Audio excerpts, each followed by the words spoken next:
Our week-long binge of board games is finally coming to an end. In this final episode of Board Games Direct, we're going to take you through a cluster of co-op and solo games. These are the kinds of games where teams of professionals work together to solve a crisis in a time of need. Or rather, if you're me and my friends, they're games in which amateurs argue about nonsense and usually fail. Teamwork! So that's the co-op side of things, but we are also looking at a couple of solo-only games. These are the kinds of experiences for the lazy Sunday at home. A record is playing, my slippers are on, and my mug is full. Oh yeah. It's actually not full at all, and even if it was, I wouldn't tell you what was in it. If you want to know more about any of these paid previews, then there is a link in the description which will tell you all about all of the games featured. Make sure to take a peek if something particular catches your eye. Now, let's finish out this series with our co-op and solo games category. The first game in today's video is Hollow Pact, a game in the Beast universe. Which of course means it's in the same universe as the game Beast, which you covered a few years ago, maybe. Yeah, and really enjoyed it. And this is a similarly murky, miserable game of being down on your luck people trying to avoid an horrible beastie. It's got a beastie in it, and yeah, it's a kind of asymmetric... semi-co-op game for between 1 and 4 people. Shall I tell you how it works?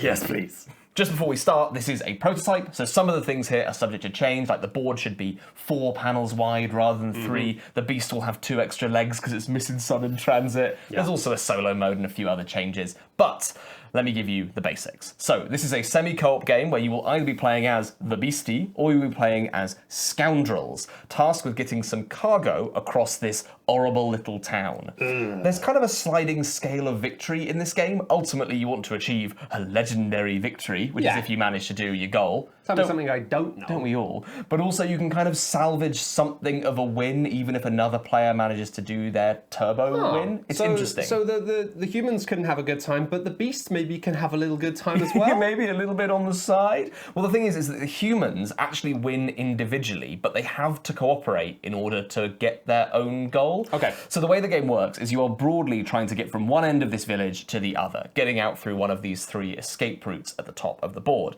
And you're trying to do so with the cargo.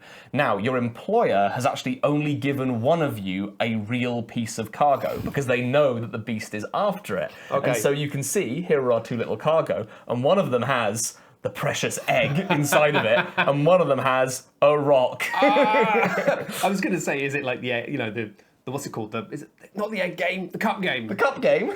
But it kind of isn't, because I was like, how do you not tell that there's something in it? There is a little thing in it. There's something in everything, if you think about it.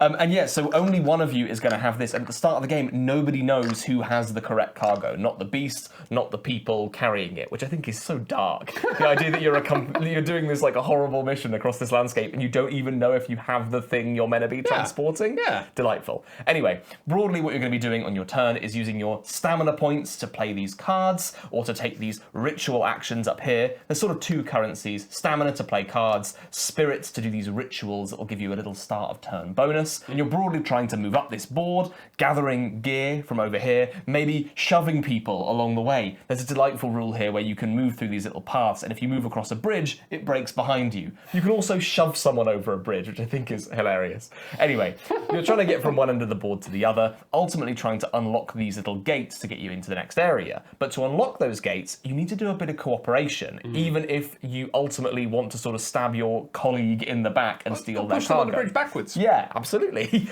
So these little mini games, for example, we have for this area of the board, you have the explosion, which means you need to push this cart around, gathering these little explosives, which you then put in the cart, bring to the gate, and then blow it up. For one person, that seems quite hard, but if you work together, then you might be able to manage it. There's also potentially, these are randomized, you could have the cursed levers, which have 2 levers being placed on the board, and both you need to pull them at the same time in order to open the gate. So you must cooperate, but also one of you can only win. While you're doing this, the beast is scurrying around the map, trying to do bad things to you, being a little nasty boy, and maybe tempting you. Thank you, there's a beautiful impression. Horrible beast. You can get tempted by these dark pacts, which I think are fantastic. So broadly, the way that some of these beast cards work is that you give them to one of the scoundrels and you say, which of these 2 actions would you like me to take? It's sort of like you give them a choice between 2 bad options. But some of them will have these dark pacts on them, which mean that a scoundrel can actually team up with the beast and against the other scoundrel, and they win together if they accomplish that goal of getting the cargo back. It's so nasty. There's also this whole mechanic where throughout the game you're going to be becoming slowly more and more traditional Cthulhu style insane. The more of these tokens you acquire, you might ultimately snap and lose all of your sanity and flip your player board to your bananas side. Oh no, I've gone dark style. If you ultimately get 9 or more stress for this character, then you will just die of all of the madness that you have acquired from this giant spider creature tempting you with all kinds of dark secrets. There's a nice little reframing as well. Olga is a gravedigger, so already she's maybe not doing the best, but then she turns into a corpse plunderer, which, you know, is, I guess there's a thin line. Yes, there is. Between, you know, it's work and never mix work and pleasure. And there's just lovely little details. One of the escape options is the tunnel, and the only way you can use the tunnel is if you've gone mad, which I think is delightful. Like, only a madman would crawl through this tunnel to get out from this nasty, horrible beast. It checks. The full game is going to have different pacts as well, which will change the victory conditions of the game or change the different schemes down the side.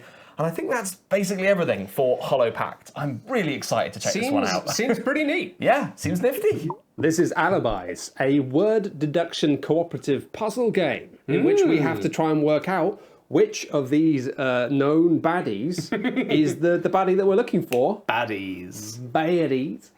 On the basis of doing clues with words? Yes. Clues with words. Yeah, absolutely. It's a clues with words game. You're trying to give each other little clues. You're trying to cooperate to find out which one of these people is the perp and which one of them are innocent. Not all of these people are people. This person's a robot. This person's a dinosaur. This person's a gorilla, and he's got a smaller monkey on his back. Who's the monkey and who's the organ grinding the monkey?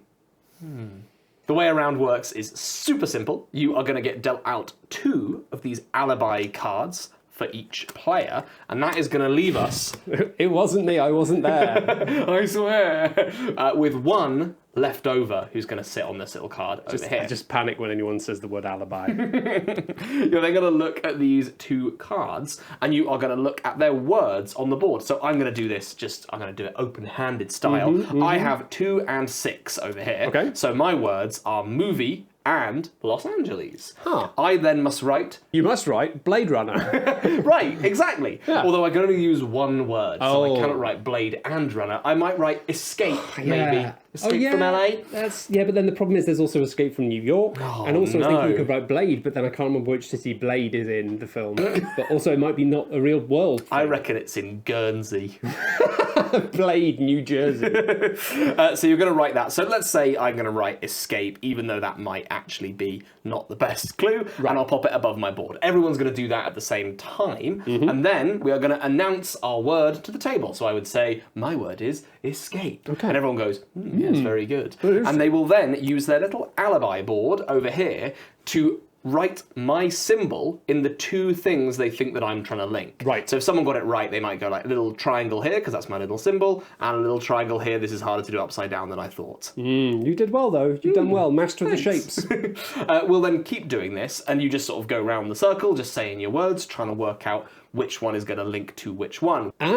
So by the time we've gone all the way around and you've put in things in all of these boxes, you should just have 2 characters, or 1 character left. Just 1 character, and who done did that? It's the person The perpetrator in the jail. The perpetrator did it. Because that's the card. Okay. So mine was I'll see if you can guess mine. I'm going to just do one really quickly. Oh, easy. I'm just going to say 1 word. Pets. Correct. Yes! Yes, it's dogs and cats. So I would then write that down on my little player board, and then by the end you'll have deduced who everyone is except for this person who is the perpetrator. And then you will gain these heat tokens. So if at least 1 player got your specific connection right, then we remove 1 of these heat tokens from this pool. And if anyone got the perpetrator right, or the number of people who got the perpetrator right, you then remove that many tokens times by 3 from the pool.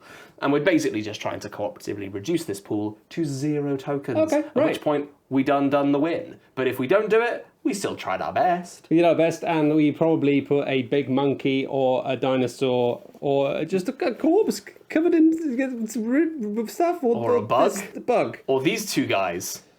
It's Ant and Deck. You put evil, cursed version of Ant and Deck in jail, where they belong. Why would you do that? And that is Alibis. That's Alibis. This is Spark Riders 3000, a game that you can play with your voice. With your voice. Yeah, so check this out. Tom, move some of the components. See, look at that. Unreal. How Just does it like work? magic. Easy. No, this actually has an app which can teach you to play, but also you can talk to whilst you play, and you can basically treat it like your ship computer and tell it what's happening. Yeah, this is a co-op space adventure game where you're going to be flying this ship through the galaxy, trying to accomplish a mission. I believe we're on some kind of smuggling run right now, but the app is going to throw in all kinds of weird curveballs along the way, events, characters, all kinds of stuff like that. Yeah. It's also got some music that I really wanted to have playing out the app, but we can't because it would be a little distracting. Probably going to pick up badly on the microphones. It's going to distract us. It's going to distract you. Yeah, it's got original music. It's got like 40 different voiced characters. Crazy. So if you like the idea of a co-op game where you're talking to your phone, but your phone is actually 40 people, then already this is a treat. I've got at least 40 people inside here. You got 40 friends? What? The actual structure of the game is super straightforward. You go through these turns of the enemies activating. Here are some little enemy ships pointing themselves, maybe going to do some nasty business to our spacecraft. You're going to try and then repel them and fly the ship by taking your player actions that happen afterwards. Right. In those turns, you can move around the ship, and you can take actions like firing the cannons, steering the ship, charging up the thrusters, building stuff, all of which are powered by these really lovely, colourful dice that you get to roll. Chunky. I can see we also have here the Nexus, which presumably is like the energy hub. Oh yeah, because baby. it's got energy crystals in little slots. Lots of these actions are going to earn you prosperity gems, which you put in here. And once you fill up the dispenser, everyone gets a little card as a bonus. And the cards have all kinds of little bonuses on them, like an eye cola. During your tinkering action, you get an extra dice. You get a little treat. You get a little vending treat. machine. From the big space vending machine. Nice. Some of those treats could be little beverages, but some of them could be like these foresight goggles, which I found delightful. I love the idea. It's like, oh, what did you get? Just a can of soda. Can of Pepsi. What do you get? Oh, I get goggles that let me see the future. Into the future. It's like, oh.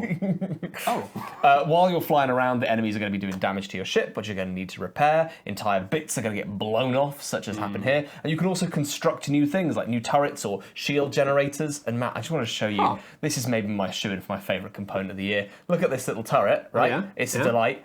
Or make it into a double turret by giving it a little hat. Oh, that's fun. And then you're like, oh, what if I want to make it a laser turret? Well, then I just whack this little thing right on the back, and now I've got an absolutely souped-up That's a turret. turbo Tesla turret. And all of these different actions you will report to the app, and that will give you feedback in real time. So, for example, if I went over here and I did some piloting, and I did real good, I got a big old 3 on my piloting thing. That's a lot of pilots. That's so much piloting. I could say to the app, speed piloting level 3. Over.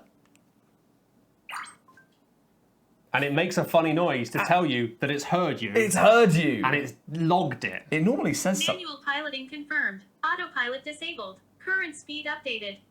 There we go. Current speed's been updated. We're going at 1,170. Ow! The internet where we currently are is a little bit spotty, so I wouldn't read into that length of time. Maybe that's how long it always takes. Maybe. We simply don't know because the internet here is bad. You also don't have to use the voice commands if you want. There's a little menu you can open up and you can activate the actions from there if you need to. Traditional phone style. Traditional phone style. I also love a little mechanic in this game where as you move around the ship, you can drop these little help tokens behind you. And if anyone ever lands in that space, they can just like use your help. Yeah. So you're sort of dotting them around to leave them for other people. I just think it's rather charming. Yeah, it's sweet, and then people can use them in different ways, and each character has different things that they can do to help. But yeah, I just like the idea that I'm going to help someone in the future. In the future, at some point. By dropping this here. It's like me walking around just dropping spanners. Yeah. Being like, somebody somewhere I'm helping. is going to really love this, but someone just trips over it. Who the hell's left a spanner on the floor? That is Spark Riders 3000 co-op space game powered by an app. Whole bunch of different missions you can do, and some of these real charming, chunky little plastic components. And as I said at the start, you can make it completely voice activated by just getting another human to touch things for you. Tom, touch that. Oh. Thank you, Tom. This is Helsing, based on the original work by Bram Stoker's Dracula. A story, of course, about a pig who defeats vampires. That's making it all up. It's all fictitious. No, it's based on a little comic series. Yeah, a little graphic novel-y type series where this little guy over here, Pig. Helsing, is kind of scared of things, but he also likes fighting them with a sword. Here's the sword. It's relatable. Swing! And this is a co-op adventure game where you and your pals are going to be traipsing around this map, helping save different locations from these nasty little spiders, ultimately trying to defeat the villain of the day, which today is this chicken. Yeah, so we might not know anything about these books, but I know what I like, and a pig with a sword fighting off a variety of different enemies. Yeah, like a robot knight. Isn't that wild? It's like a hen one time, and then it's a robot knight another time, or a giant Silk, spider. A giant spider with a lovely scarf. Very tasteful.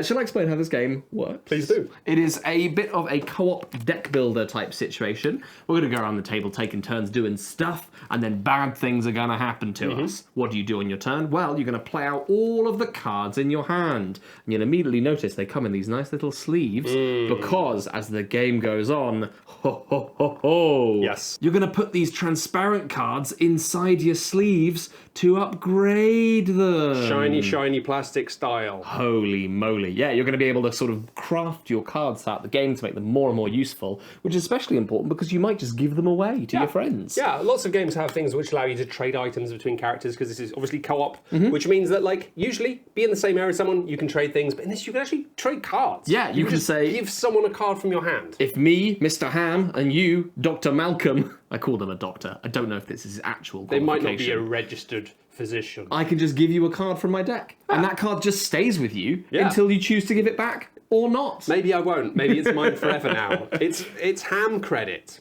Now, what these cards do is fairly simple. They'll let you move around the map using these little movement points, go into different locations. They'll let you fight these little enemies in the locations, and you must have the right colour of attack to do damage to an enemy. And then you take them off the board, pop them over here. And that is important because at the end of your turn, you're going to fill up adjacent locations with even more enemies from this old little bag. The bag of spiders. The bag of spiders. And if they ever exceed the number on that location, then it becomes a spider den. And that's bad because if you go into the spider den, you're going to lose health, and it also unlocks a new ability on our villain.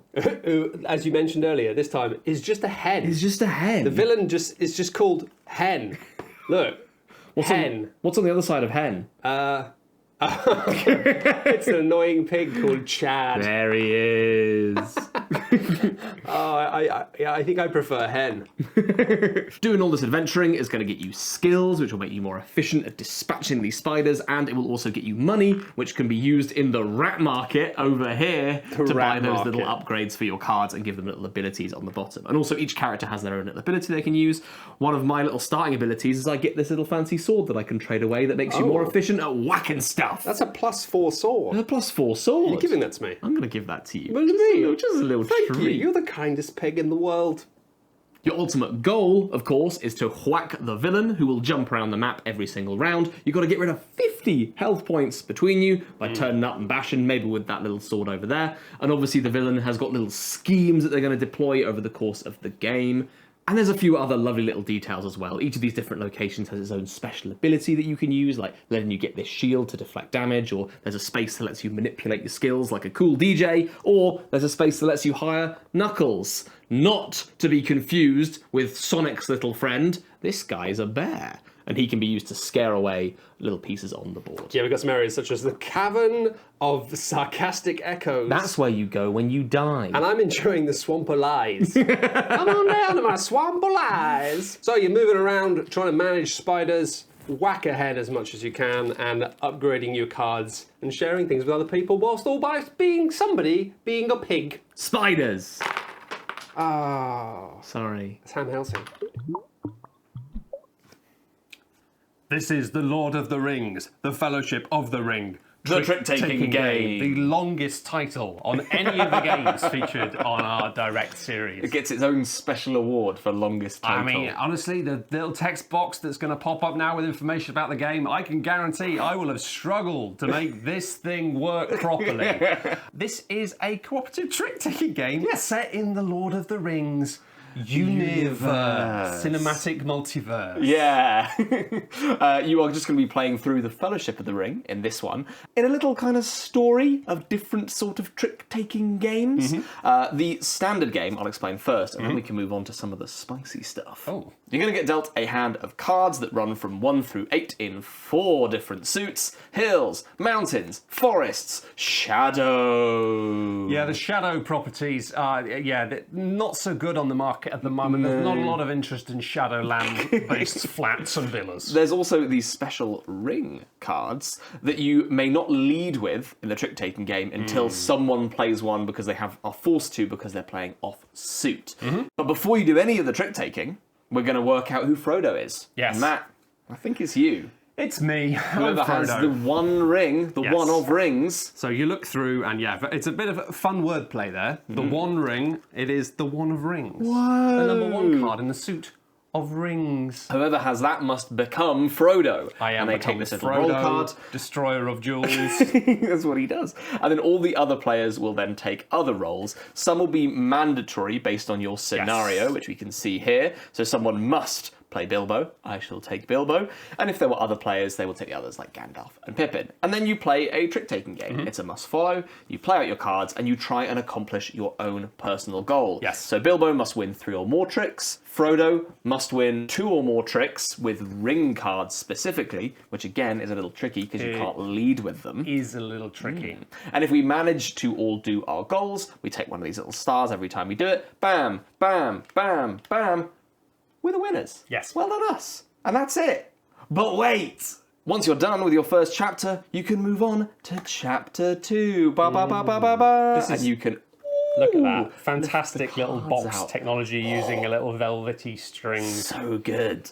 And this will give you a new chapter with some new text, and then a new setup with new characters. We've got Sam and Merry joining us, as well as new mechanics. So we get this threat deck that will interact with certain elements of the game. The Nazguls. Yes. So each one is going to present a different challenge that you're going to use your same trick-taking skills to get through. And these start getting really strange. Like later on, you have Old Man Willow shows up, and he's like another player around the table getting in the way. You've got Barrow Whites is around where all the rings go missing. You've got all the stuff you imagine. You've got your Bombadils, you've got your Deep Lore. And actually, we've had a look through this game prior to doing this, and I must say, one of the main features of this that's very interesting is it is very faithful to the whole arc of the Fellowship of the Ring. You get to spend so much time hanging out in the Shire. Yeah, you're really going to get to go to, is it Butterstone, Butterworth? There's a horse, not Shadowfax, another one. The Prancing Pony. That's the one. Butterworth. I don't know.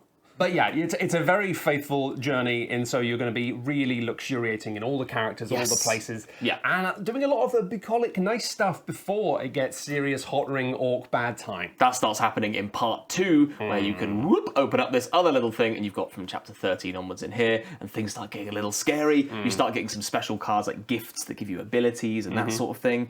And that's sort of it. It's a little co-op trick-taking game that's got some really gorgeous Lord of the Ringsy art on it, as you'd expect from Lord of the Rings It's got game. a kind of it's almost like a stained glass window style, and it's very similar to something like The Crew. Yes, it's in the same ballpark as Crew-type games, a sort of co-op But obviously with a heavy narrative slant here. Yeah, with a bit more story and a bit more structured, I think, as well. It's 'cause probably the tasks are enjoyable. less random. If you are a fan of Lord of the Rings and all the famous characters like Mr. Butter and the horse. Absolutely. And also, the sequel to this has just been announced. It's coming out next year. Oh, yeah? Lord of the Rings, the trick-taking game, Two Towers Edition. This one is a prototype in the turboest of forms, frankly. You can see the edges of the card. They are ragged with the raw power of ideas that is seething through this game. It's called Dragons of Etchinstone, and it is a solo game from the mind behind Gloomhaven. If you weren't aware, that's a game where they compacted Gloomhaven into like a hand of cards you could just hold. Yes. This is basically the same. Yeah. I'll probably spend a lot of time here putting the game on the table to show you how the cards work. But if I were playing this for realsies, I would be holding all the cards. Yeah. I'd hold the deck in my left hand. I'd hold my cards in the right, just like this. Dragons of Etchinstone, Dragons of Holden, 2 lovely handfuls of cards. It's more like. Yeah, that was the original title, I believe. But we're going to be doing our best to show you what the cards are, what it would be like in your hand style towards the camera. Yes, there we are, and there we are.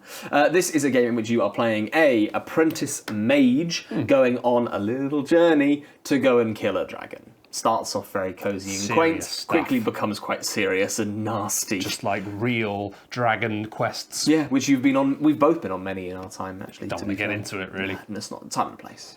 This card is the top of the deck, and it is showing our region. It does say Jade Mountains, but the cards had a little bit of paper falling off it. Like I say, super prototype. Proto. And a round of the game is going to have you consulting the top card of your deck behind this, and looking at this little number at the top here. So we are going on the number 1 journey on this card. 1 journey. Wowee. Which means we'll then go back to our little region card. I'll have a look at that. So we just sort of go like, whoop, to peek it like this, and then we take a look at what the number 1 region is, which is to travel in this little bit of territory over here. Now, we could have a situation where this card was on top, which would mean we'd fight the second enemy. 1, 2, 3, 4. We would fight this enemy over here. Good counting there, Tom. That was class. Oh, I'm so good at this!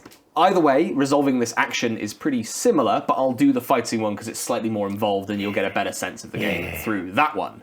We love fighting. These are the cards in your hand, and you're going to choose up to 3 of them to form your action set. You will first choose a spell. Let's do Rain of Blood because it sounds sick. Sounds metal. I'll place that over here. That is the spell we've chosen. And we might want to do this one because it does a load of damage. That's 8 damage. That's 8 damage. That's 8 enhanced damage, technically. How do you enhance it? By choosing an element. I might choose this card for its red element. The element of fire, The if you element will. of fire. That will then mean I get the enhanced attack value. Otherwise, I would get the bog standard boring value over here. So I'm doing 8 tasty fire damage. The final thing you will choose is your boost card.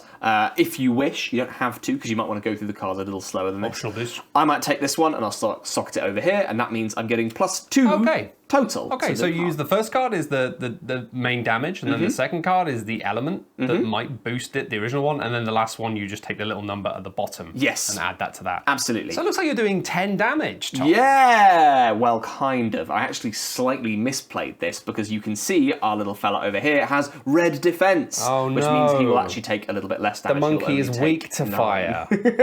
Also, an important part here is that this number at the top left is showing you your initiative value. And so we go on 3, the monkey goes on 4, which means we'll take some early damage from him before we even get to do anything. But he's quicker than us. unfortunately, the monkey isn't dead and he's going to come for you, Tom. Also, I said the monkey was weak to fire. He's not. It's the opposite. He's actually really strong to do fire. understand basic RPG mechanics, I swear. Once you've put together your complete spell, you are going to work out the outcome. So this monkey I did like 9 damage. He's got 11 health. That is a partial victory. Because if you do half their damage, then they sort of, I guess, run away after you singe them with your rain of blood or whatever, as you would. They'll do a bit of damage to you, but you will still gain their experience points. If you don't do enough damage, if you don't even do half, then you just take damage. If you manage to clean them out fully, then you just get the experience. So it like auto finishes the battle for you. Yeah, exactly. Like it's like, okay, it's dead. It's a one-turn battle. You're just like, blap, and that's it. So if you manage to defeat the enemy, you'll gain some experience, and experience can be used to rotate and flip your cards. So this card is level 2, but I could make it level 3, which will make it even better when it eventually cycles through my deck, because at the end of this, you'll bin off your cards, you'll draw new ones, and so you're gradually trying to improve your game over Region 1, then we'll have Region 2, and then later on, Regions 3 and 4, and then finally, the big dragon fight, which has a load of extra steps where it's going to do like a whole bunch of scary damage. Grimrock? I know! With scales of stone? Flip him over. Helsing, the Undying. Oh, and there's another dragon as well, but I can't remember. I thought you were going to tell me to flip the card again, and I was like, how has it done that? Yeah, they're doing 4D cards now. Getting some big Elden Ring energy from those dragons. They're I like cool. it. Yeah, and then the final thing is when you take damage, you actually demote your cards, and if you ever were to demote your card below a 1, it's gone forever, which can be pretty brutal.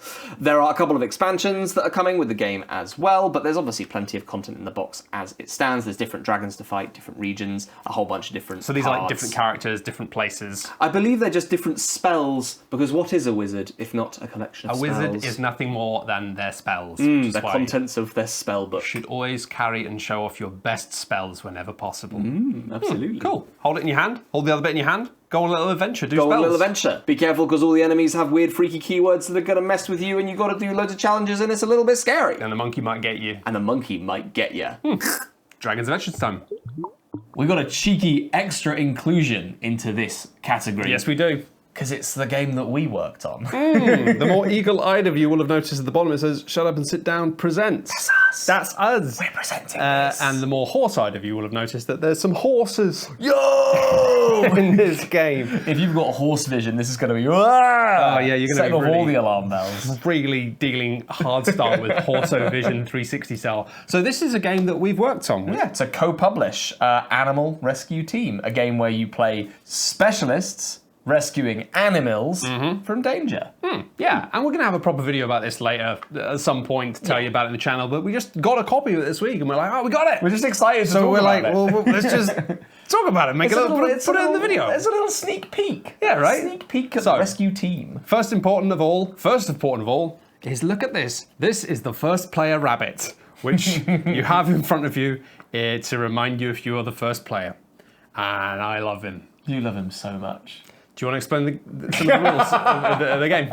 I'll give the people at home a pretty basic overview of this game, but it is quite simple, It's fundamentally. pretty simple. Yeah, on your turn, you are going to follow this little structure of things that you're going to do. You're going to do 3 actions, you're going to draw a rescue card, you're going to pass the turn order, the first player rabbit. The actions that you'll take are one of 2 different things. You can either move, or you can rescue. And the kind of interesting thing is that moving is kind of its own little puzzle. Yeah. It's a game of complicated horse logistics. Because when you move around the map, you will most likely be moving in these vehicles. These chunky little pieces over here. And you can see they've got a movement value. So for example, this car can move 2 spaces with a move action, but it can't really because it has a trailer that makes its movement reduced by 1. But we could just unhitch the trailer. Oh, delightful. So you can use these to kind of wander around the map to get to rescues, and the different vehicles have different speeds. So the motorbike lets you move 4, but you'll notice that some of them have different amounts of spaces in them.